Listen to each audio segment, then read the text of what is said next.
Unahin nating kilalanin ng Diyos sa ating buhay upang makita natin ang Kaniyang patuloy na pagbibiyaya at pagbibigay sa atin ng habag at awa. Dahil hindi natin mararamdaman kailanman ang biyaya ng Diyos kung hindi natin kayang kilalanin ang Kaniyang kapangyarihan. Ilagay ninyo, ihulog ninyo ang inyong lambat. Anong ibig sabihin nun? Magtiwala ka sa Diyos.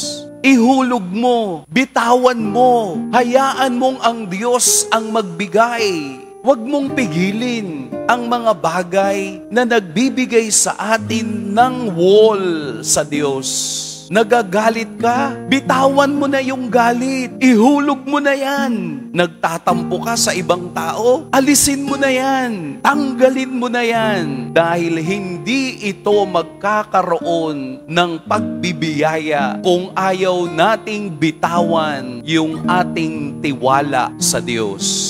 Magtiwala, maniwala sa Kaniyang mga salita. Sana ang karanasan ng tatlong unang tinawag ay makita rin natin na kapag tayo'y bumibitaw at sumusunod sa Kaniyang salita ay mayroong mangyayaring himala.